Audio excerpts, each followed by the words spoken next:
अस्सलाम वालेकुम, मैं अमदाद सुमरो। दो तीन अहम इशूज़ हैं जी। सबसे बड़ा इशू इस वक्त जो पाकिस्तान को दरपेश है, पाकिस्तान के अंदर जो खेल खेला जा रहा है वो तो है गिलगित बल्तिस्तान के नताइज। इंतखाबात हो गए, 13 दिन गुजर गए, मगर अभी तक मुकम्मल नताइज सामने नहीं आए।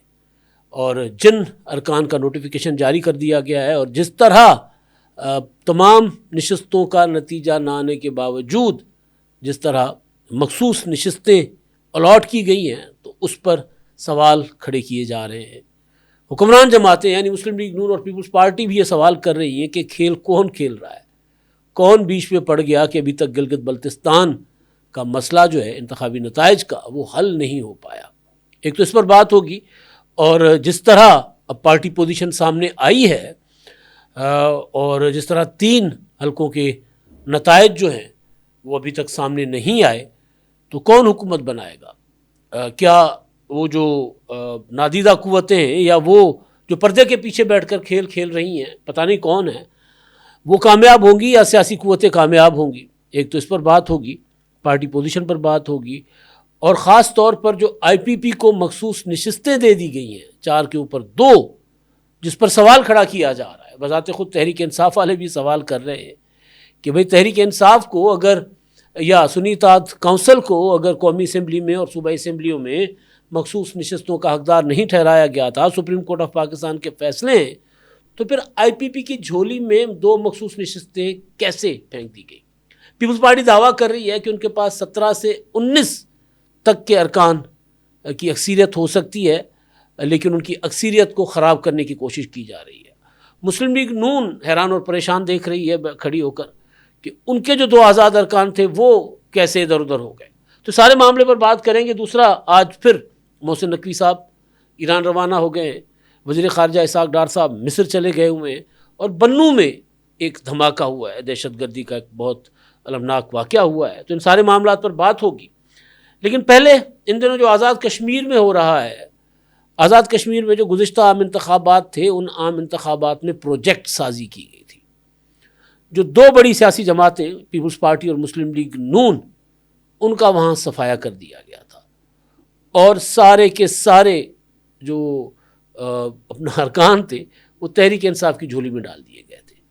और फिर इमरान खान साहब जैसे नॉन सीरियस कैरेक्टर जो वहाँ, जिनको पता ही नहीं था इंतखाबात से पहले कि उन्होंने वज़ीर आज़म किसको बनाना है, या फिर सरदार तनवीर इलियास या वो अब्दुल क़य्यूम न्याज़ी साहब, ये 2 वज़ीर आज़म के उम्मीदवार, बल्कि न्याज़ी साहब तो थे ही नहीं उम्मीदवार। बिल्कुल इसी तरह जिस तरह उस्मान बुज़दार साहब को बताया गया कि जी इमरान खान साहब ने आपसे मुलाकात करनी है 2018 के इंतखाबात के बाद। बुज़दार साहब के पास ना गाड़ी, ना ढंग के कपड़े, गाड़ी में किसी दोस्त ने बिठाया, कपड़े फौरी तौर पर अरेंज किए गए। पहुँचे बनी गाला तो पता चला बुज़दार साहब को कि जी आप वज़ीर आला के उम्मीदवार हैं, और जो मीटिंग करने वाले थे उनमें इमरान खान साहब बैठे, 3-4 लोग थे, तो जो ज़्यादा बेहतर शक्ल सूरत वाले और यानी लग रहे थे कि एक सियासतदान है जिसका ज़रा अपना लुक बेहतर नज़र आ रही थी, उनको इमरान खान साहब समझे कि उस्मान बुज़दार हैं। खान साहब को कहा नहीं बुज़दार साहब ये नहीं, ये बुज़दार उस्मान बुज़दार है। इसी तरह पंजाब की पग पहनाई गई थी उस्मान बुज़दार साहब को, जो 2 साल तक तो ये कहते रहे कि जी मैं पहले सीख रहे हैं, हाँ मैं भी अंडर ट्रेनिंग हूँ। और यही कुछ इमरान खान साहब ने आज़ाद कश्मीर में किया था, क्योंकि बड़ी सरकार का सरबराह था, जो मर्जी करे जी। सरदार तनवीर इलियास के बारे में कहा गया कि जी उनसे पैसे पूसे लिए गए, बात खुल गई, मीडिया में आ गई। अब लिए गए नहीं लिए गए मुझे नहीं पता, लेकिन बात तो खुल गई थी। तो उसके बाद फिर इमरान खान साहब ने ज़रा 2 कदम पीछे हटके फिर कहा किसी और को लगा लेते हैं। तो उन्होंने फहरिस्त देखी तो एक अब्दुल क़य्यूम न्याज़ी साहब थे। तो उन्होंने कहा न्याज़ी है तो अपनी बिरादरी है ना, चलो इनको बना लेते हैं। हालांकि न्याज़ी उनका तखल्लुस था। तो जिस तरह वहाँ वो प्रोजेक्ट साजी की गई, यूँ लग रहा है कि जैसे, अच्छा उसके बाद फिर आज़ाद कश्मीर के हालात अभी तक नहीं संभले। अभी भी अवामी एक्शन कमेटी कलदम जो है वो लोग सड़कों पर बैठे हुए हैं, अभी भी वहाँ पर दंगे हो रहे हैं, अभी भी वहाँ पर जो है वो कहा जा रहा है कि खुराक की किल्लत हो गई है, सड़कें बंद हैं। तो ज़ाहिर उस प्रोजेक्ट साजी का नतीजा था। अब जो गिलगित बल्तिस्तान में हो रहा है उस पर सियासी लोगों से बात करें तो खुद हैरान परेशान है कि कैसे हो रहा है सारा कुछ। यानी एक पार्टी 3 में ना 13 में तीसरी बड़ी पार्टी बन गई वहाँ पर। पीपल्स पार्टी ने जिन 2 आज़ाद उम्मीदवारों से मामला तय कर लिए हुए थे कि पीपल्स पार्टी में शामिल होंगे, वो दोनों के दोनों आईपीपी में चले गए। मुस्लिम लीग नून ने अपने हाथ से जो खड़े किए थे आज़ाद उम्मीदवार, वो भी आईपीपी में चले गए। सोने पे सुहागा ये कि election commission of Gilgit Baltistan ने वो जो मखसूस नशिस्तों का फैसला किया है, उसमें आईपीपी को 2 सीटें मिल गई। खवातीन की तो एक बनती थी 4 के ऊपर, सिर्फ अदद के हिसाब से, कानून के हिसाब से मैं आपसे बात करता हूँ अभी। लेकिन जो टेक्नोक्रेट की कैसे बन सकती थी उनकी? टेक्नोक्रेट की टोटल 3 नशिस्तें थी, तो वो पीपल्स पार्टी और मुस्लिम लीग नून में तकसीम हो सकती थी। वो भी एक नशिस्त मिल गई, 6 पर ले गई आज़ाद अपना आईपीपी को। अब सवाल सुप्रीम कोर्ट का फैसला था, आईनी बेंच का फैसला था कि जो पॉलिटिकल पार्टी पार्लियामेंट में वजूद ना रखती हो, उस पॉलिटिकल पार्टी को मखसूस नशिस्तें नहीं मिल सकती। ये एक पॉइंट उठाया जा रहा है। उसमें मेरा एक था कि शायद सुन्नीतात काउंसिल ने मखसूस नशिस्तों के लिए इंतखाबात तो लड़े थे, लेकिन मखसूस नशिस्तों के लिए उन्होंने प्रायोरिटी फहरिस्त जमा नहीं करवाई थी, तो शायद इस वजह से वो महरूम रहे। लेकिन बहरहाल कहा जा रहा है कि नहीं, फैसले में बिल्कुल वाज़ेह है कि जिसका एक भी रुकन जीत कर नहीं आता पार्लियामेंट में, बेशक आज़ाद अरकान उसको ज्वाइन कर ले उस पार्टी को, तो उस पार्टी के को मखसूस नशिस्तें नहीं मिलेंगी। तो फिर यही हुआ था कि सुन्नी इत्तेहाद काउंसिल को नहीं मिली सीटें, और वो पीपल्स पार्टी, मुस्लिम लीग नून, जेयूआई और मुस्लिम लीग कायदे आज़म, इनमें तकसीम हो गई। तो यहाँ पर भी ये फार्मूला होना चाहिए था, लेकिन नहीं हुआ।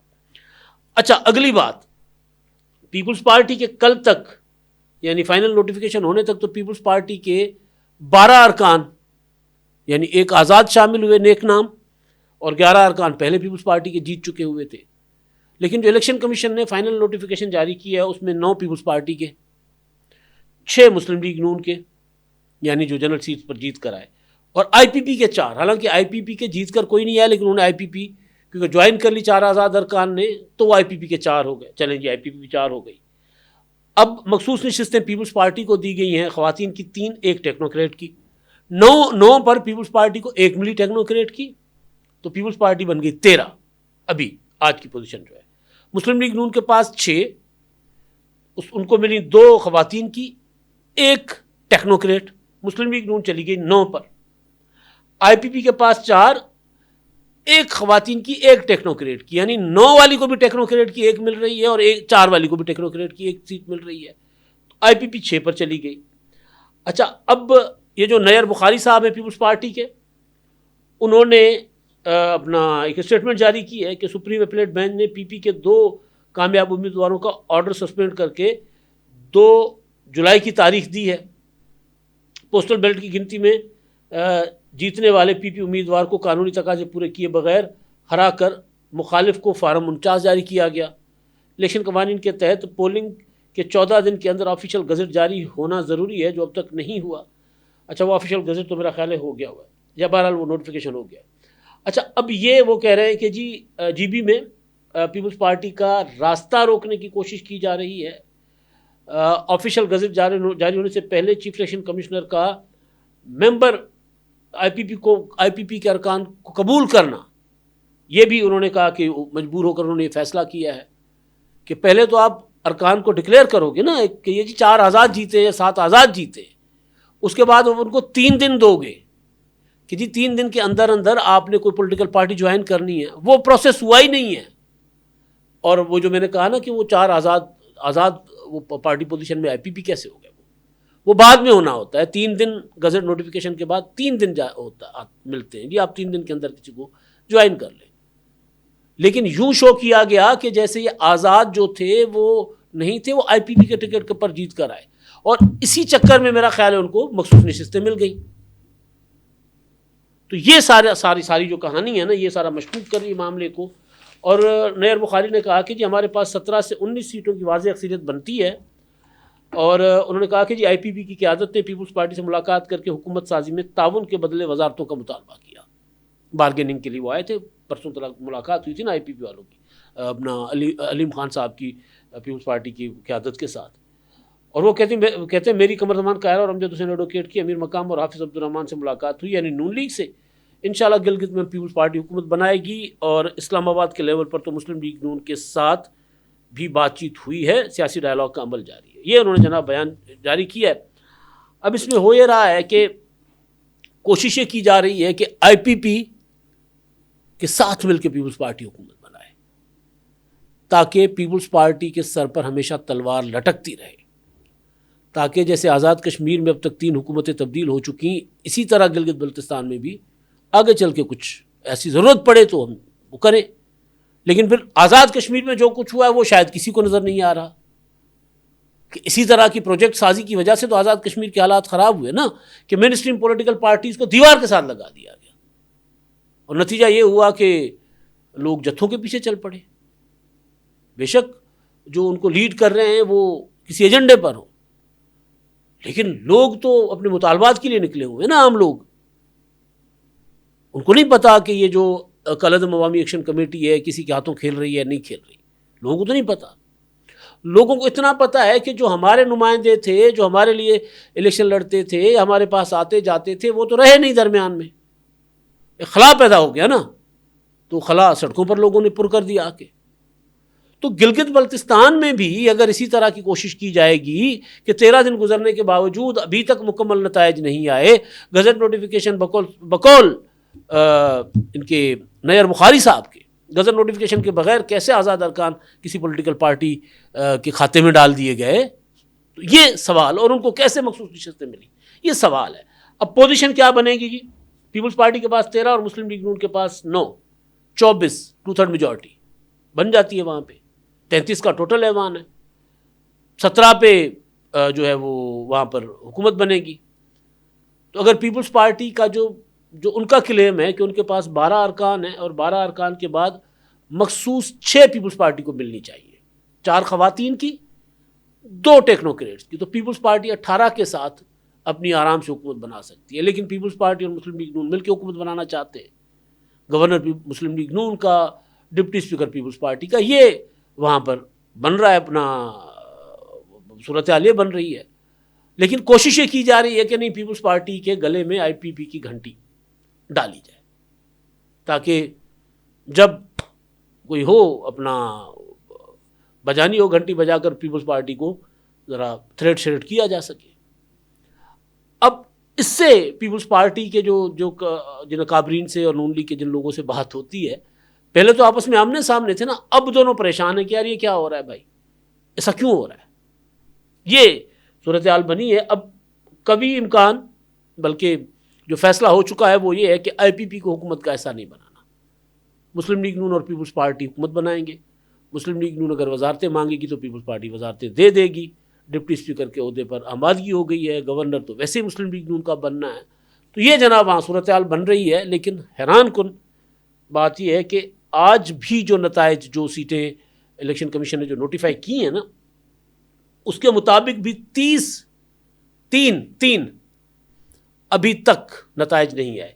9 पीपल्स पार्टी के उन्होंने नोटिफाई किए, 6 PMLN के, ये हो गए 15, 4 अपना आईपीपी जो आज़ाद हैं 19, 1 MWM 20, 1 इंडिपेंडेंट 21, तो 24 नशस्तों पर इंतखाबात हुए थे 24 हलकों में।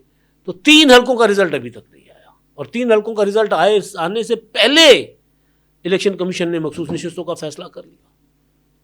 चमत्कार होते हैं ना ऐसे। तो बहरहाल, अच्छा जी, अब आगे इसाक डार साहब गए हुए हैं जी मिस्र कायरा, और वज़ीर दाखिला मोहसिन नकवी साहब पहुँचे हुए तेहरान, क्योंकि कल होने थे मुज़ाकरात जिनेवा में, स्विट्ज़रलैंड में, वो मौखर हो गए।